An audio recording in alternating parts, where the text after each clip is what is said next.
नमस्कार। Health care by healing hands के इस नए संस्करण में एक बार फिर आपका स्वागत।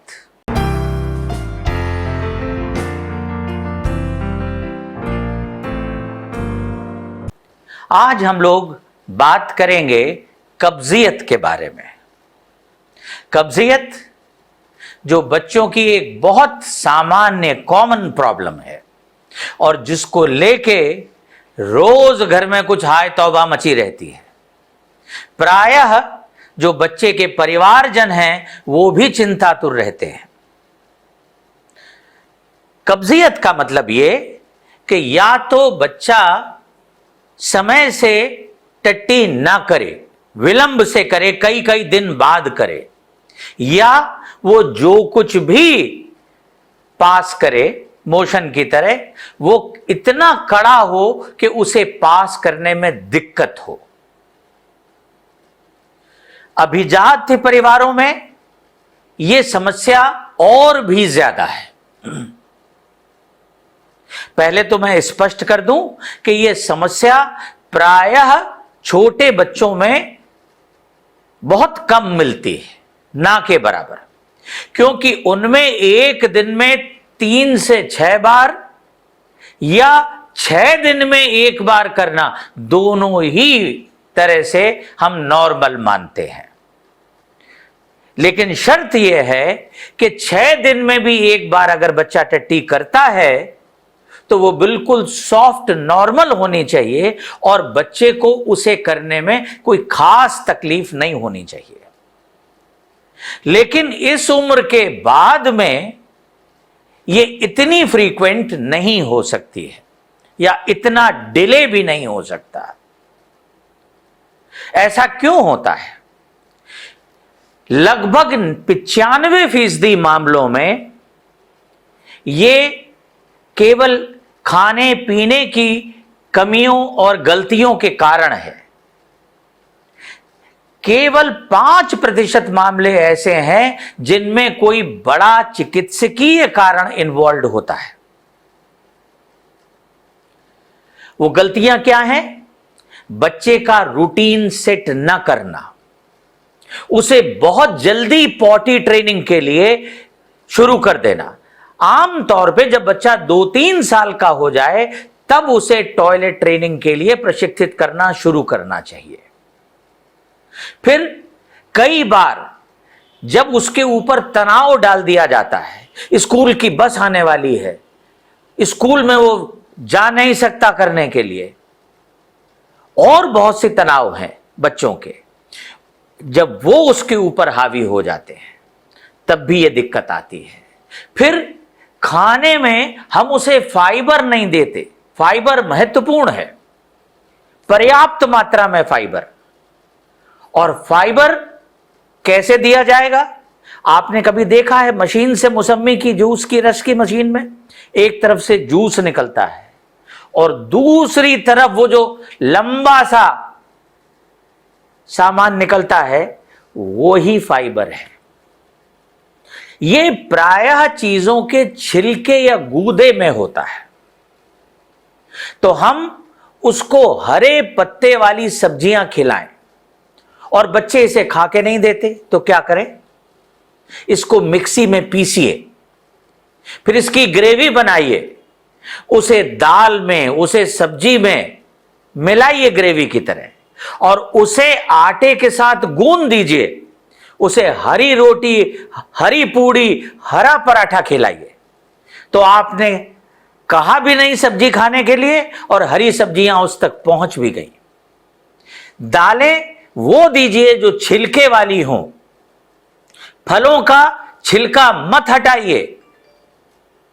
अनाज का जो छिलका है, यानी गेहूं का चोकर, चावल के ऊपर की भूरी परत, ऐसा अनाज दीजिए जिसमें इनका अतिरेक हो। अगर आप फाइबर का पर्याप्त मात्रा बच्चों को देते रहेंगे तो न केवल उनकी आंतों की चाल नियमित रहेगी, वरन वो आंत के कैंसर से भी बचेंगे दीर्घकाल में, और उनकी तंदुरुस्ती भी ठीक रहेगी।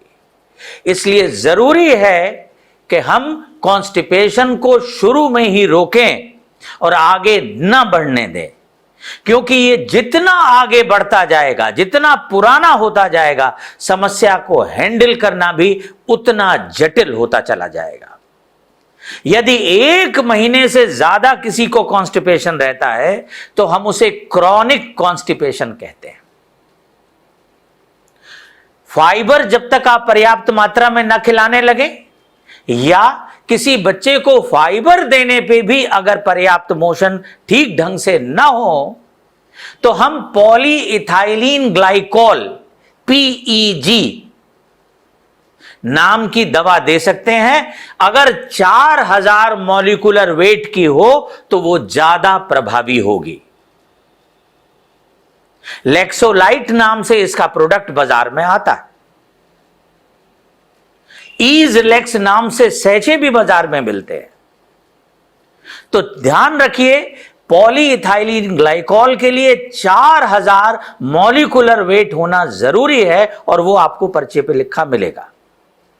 अब डॉक्टर से कब परामर्श करें?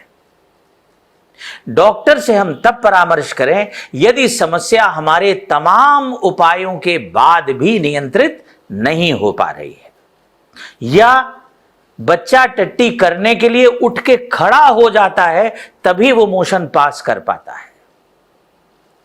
यदि टट्टी की जगह फट गई है, यानी वहां फिशर बन गई है, टट्टी में खून आने लगा है कब्जियत की वजह से, या कॉन्स्टिपेशन की प्रॉब्लम 1 महीने से छोटे बच्चे में होने लगी है, या जन्म के पहले 48 घंटे में वो टट्टी करता ही नहीं है, ऐसी परिस्थितियां हो सकती हैं। या आप देखें कि उसकी कमर के पास निचले हिस्से में जहां टेल बोन होती है वहां पे कोई सुराख है, या बालों का एक गुच्छा मौजूद है। घर में थायराइड के विकार का इतिहास हो, या उसके गले में आप घेंगा या थायराइड ग्रंथि में कोई विकृति देखें,